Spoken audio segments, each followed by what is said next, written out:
Depuis leur création en 1989, les Simpsons ont fait rire aux larmes des générations de spectateurs et la famille la plus déjantée d'Amérique n'est pas encore prête pour le clap de fin, puisque la sitcom a prolongé une énième saison en 2019. Une telle longévité s'explique par le côté hilarant de la sitcom et ses personnages satiriques à l'extrême, mais aussi grâce à un travail scénaristique très poussé. Car si les héros les plus farfelus de la ville fictive de Springfield accumulent les gags et les situations comiques tout au long des nombreuses saisons, des clins d'œil subtils sont lancés ici et là au gré des images et de l'histoire. Des détails qui n'apparaîtront pas de prime abord, mais dont on se souviendra plus tard lorsqu'un événement se produira dans la vie réelle et que l'on aura une bizarre impression de déjà-vu. Qui aurait pu se douter ainsi que les Simpsons avaient annoncé la sortie de l'iPod bien avant son créateur Steve Jobs, ou qu'ils avaient prédit l'élection de Donald Trump à la Maison-Blanche. Au fil des épisodes des Simpsons, les fans n'ont pas manqué de relever ces subreptices détails qui, loin d'être anodins, se sont à chaque fois révélés être de véritables prédications. Des théories conspirationnistes ont même vu le jour et dont les plus insensées d'entre elles affirment que la série créée par Matt Groening prédit tout bonnement le futur. Et bien sûr, l'apparition récente du coronavirus en Chine ne fait que renforcer le sentiment immuable des adeptes de cette théorie folle. Mais à notre avis, au lieu de prêter aux scénaristes de prétendus talents de médium, il faut simplement leur reconnaître un sacré talent pour prédire l'évolution de la société future et vous asseoir bien confortablement pour découvrir 10 fois où les Simpsons ont prédit le futur. Allez, on commence. L'élection de Donald Trump à la tête des États-Unis d'Amérique en 2016 a surpris le monde entier. Nous nous rappelons tous de la tête catastrophée et incrédule de Yann Barthès lorsqu'il se rendit compte en direct à la télévision que ce n'était pas une mauvaise blague et que Donald Trump allait bien devenir le nouveau président des États-Unis. Mais il y avait des gens qui n'étaient absolument pas surpris. Les fans inconditionnels des Simpsons. Ces derniers savaient, grâce à leur série culte, que l'incorrigible homme d'affaires allait probablement siéger à la Maison-Blanche un jour ou l'autre. C'est en fait en visionnant l'épisode 17 de la saison 11, diffusé le 19 mars 2000, que l'on s'aperçoit que le milliardaire avait déjà rejoint la liste des présidents des États-Unis.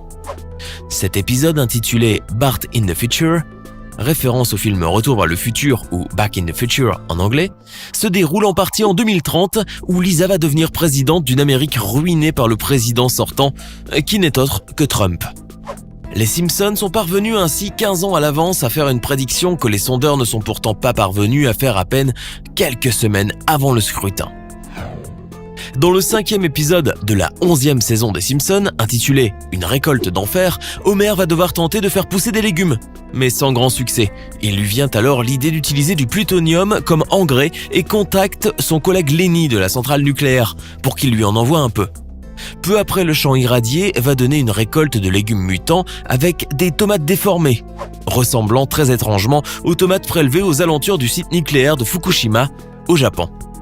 Considérée comme la seconde pire catastrophe nucléaire de l'histoire, juste après celle de Tchernobyl, la catastrophe de Fukushima s'est déroulée en 2011 et les premières mutations sur la faune et la flore ne seront observées qu'en 2013. L'épisode des Simpsons dont il est question, lui, est sorti en 1999, soit quasiment 14 ans avant les faits. Alors, étrange coïncidence où Matt Groening et son équipe avaient déjà prédit les mutations nucléaires sur des tomates et qui pourront très bien finir un jour dans nos assiettes. Aussi bizarre que cela puisse paraître, il y a des arbres qui disparaissent du jour au lendemain, sans laisser de trace aucune, si ce n'est le trou béant occupé jadis par leurs racines. Un citronnier a ainsi disparu de la ville de Houston au Texas aux États-Unis par un beau jour d'été en 2013, laissant les riverains perplexes devant cet étrange fait divers. Mais ce qui a davantage contribué à leur étonnement, et à celui de tout le monde tout compte fait, c'est qu'en 1995, un épisode des Simpsons faisait état du même incident, en relatant le vol d'un citronnier à Springfield. Bizarre comme coïncidence, vous ne trouvez pas ? Souvenez-vous, c'était en 2013 qu'éclatait l'un des plus gros scandales de l'industrie agroalimentaire de toute l'histoire qui avait mis la lumière sur une pratique frauduleuse opérée par des groupes internationaux comme Findus et Spanghero. Ces derniers n'hésitaient pas ainsi à faire passer de la viande de cheval pour de la viande de bœuf en modifiant l'étiquetage sur les lots de viande. Une affaire qui a fait grand bruit à l'époque et qui a été tout bonnement prédite par les Simpsons en 1996. Difficile à croire, mais c'est pourtant vrai. Et pour vous en assurer, il vous suffira de visionner le 19e épisode de la 5e saison. Vous verrez alors nettement que l'ingrédient secret est de la viande de cheval. Alors, toujours aussi sceptique ? Tout le monde connaît les correcteurs orthographiques qui sont inclus généralement dans nos claviers tactiles de nos smartphones. Si cette option insérée par défaut par les constructeurs se révèle parfois utile, il n'en demeure pas moins que très souvent, elle est plus agaçante qu'autre chose. Qui en effet n'a pas connu ce moment extrêmement irritant où l'on écrit quelque chose et que le correcteur la modifie automatiquement, nous forçant alors à la réécrire une nouvelle fois. Ce défaut récurrent a en fait été anticipé par les Simpsons bien avant le boom des smartphones et compagnie. En 1994 sortait ainsi le 8e épisode de la saison 6 où l'on voyait Kearney et Dolph, les deux gamins qui terrorisent Bart au lycée, essayer d'écrire un message sur ce qui est visiblement un produit Apple. Le message sera compris complètement de travers, exactement comme le fait le correcteur automatique de nos jours, ce qui fait que les Simpsons ont non seulement anticipé les futurs gadgets de la firme à la pomme, mais ils ont aussi prédit ses futurs défauts. Certains fans inconditionnels de la série prétendent que les Simpsons avaient déjà prédit la révolution des jeux vidéo que nous connaissons actuellement et l'émergence de nouveaux modes de jeu plus immersifs.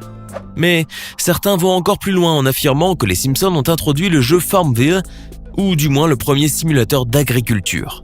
L'épisode « Un drôle de manège », diffusé dans le cadre de la saison 9 en 1998, nous montre ainsi les enfants de Springfield jouant à un simulateur de travaux de la ferme avec des casques et des outils connectés. En 2009, il y a eu Farmville, un jeu social de simulation de ferme en temps réel, et aujourd'hui, les casques de réalité virtuelle s'écoulent comme des petits pains. Dur à croire en une coïncidence en effet. Avant de continuer, il est temps de répondre à la question du jour. À votre avis, comment s'appelle l'épouse d'Homer Simpson ? Est-ce option A, Marge, option B, Maggie ou enfin option C, Margot ? Réfléchissez bien et écrivez ce que vous pensez être la bonne réponse dans les commentaires. Réponse tout à l'heure, avant la fin de la vidéo. Une des prédictions les plus macabres des Simpsons est sans nul doute l'attaque des magiciens Siegfried et Roy par leur tigre blanc durant l'un de leurs shows à Las Vegas. Le félin s'était attaqué si sauvagement à Roy que celui-ci dut pratiquer plusieurs opérations chirurgicales très lourdes et sa convalescence dura plusieurs mois. C'était le 3 octobre 2003, mais le plus surprenant, c'est que les Simpsons avaient déjà prédit cette attaque en 1993 dans l'épisode intitulé « L'enfer du jeu ». On peut voir ainsi les deux magiciens Gunther et Ernst subir de plein fouet l'attaque d'un de leurs tigres blancs en pleine représentation. Difficile de croire encore une fois à une simple coïncidence, non ? On a vu qu'avec les Simpsons, la réalité dépasse souvent la fiction, mais quand Homer s'intéresse au football, le résultat risque fort d'être désastreux. Ainsi, dans l'épisode 16 de la saison 25, c'est sous le maillot d'arbitre que l'on retrouve l'éternel bouffeur de donuts, recruté par la FIFA pour la Coupe du Monde 2014 au Brésil. Et surprise, la vedette de l'équipe brésilienne, El Divo, roi de la simulation, est contraint de quitter le terrain sur une civière à la suite d'une blessure sérieuse, tandis que notre bon vieux Homer, têtu jusqu'à la fin, ne siffle pas de pénalty. Une scène qui n'est pas sans rappeler ce qui est arrivé à Neymar, l'attaquant star du Brésil, lors du quart de finale opposant le Brésil à la Colombie, mais dans la vraie Coupe du Monde 2014 cette fois. La vedette de la Seleção avait en effet été blessée au dos après un coup violent de la part d'un joueur de l'équipe adverse. Une blessure d'ailleurs si grave qu'elle l'a privé de jouer la demi-finale face à l'Allemagne avec le résultat désastreux qu'on connaît. On a vu tout à l'heure que les Simpsons avaient prédit l'intégration des correcteurs orthographiques dans les smartphones d'Apple et surtout leurs graves défauts de compréhension.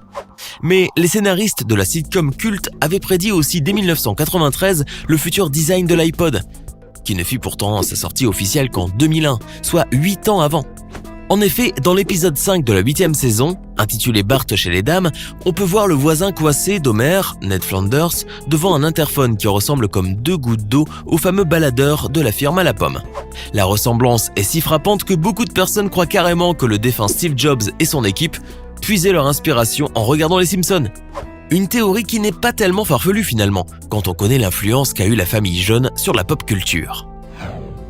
Alors que le coronavirus s'étend en Chine et dans le monde, se plaçant au centre de l'attention médiatique depuis quelques semaines, on découvre aujourd'hui que les Simpsons avaient peut-être prédit l'événement. Lors de l'épisode 21 de la série Les Simpsons, sorti en 1993, Homer attrape en effet un virus, en déballant un colis en provenance d'un pays asiatique, puis peu à peu, l'épidémie se propagera dans toute la ville de Springfield, infectant tout le monde. Les fans qui ont sorti cet épisode du placard affirment que, comme beaucoup d'autres événements prédits par la série, les Simpsons auraient tout bonnement anticipé l'épidémie du coronavirus et sa propagation aux États-Unis.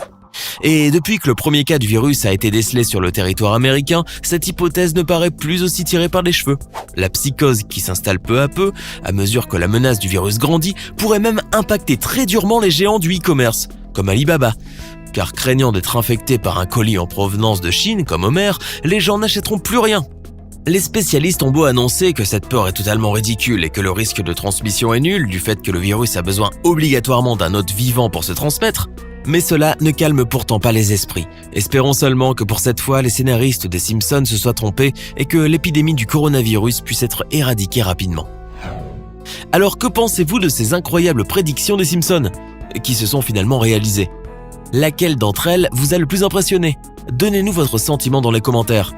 Sinon, la femme d'Homer s'appelle Marge et elle est censée représenter la femme au foyer américaine, douce et dévouée envers son foyer. J'espère que vous avez été nombreux à trouver la réponse. Ce n'est pas fini. Envie d'en voir plus? Regardez tout de suite une vidéo insolite pleine de séquences incroyables et de découvertes inégalables sur la chaîne Eureka. Eureka est une chaîne consacrée aux listes insolites qui publie plusieurs fois par semaine des vidéos incroyables sur des sujets inédits. Cliquez tout de suite sur Eureka et découvrez maintenant la toute dernière vidéo de la chaîne. À demain! N'hésitez pas à liker la vidéo si elle vous plaît et si vous êtes nouveau sur la chaîne, n'oubliez pas de vous abonner et d'activer la notification pour ne rater aucune de nos prochaines vidéos.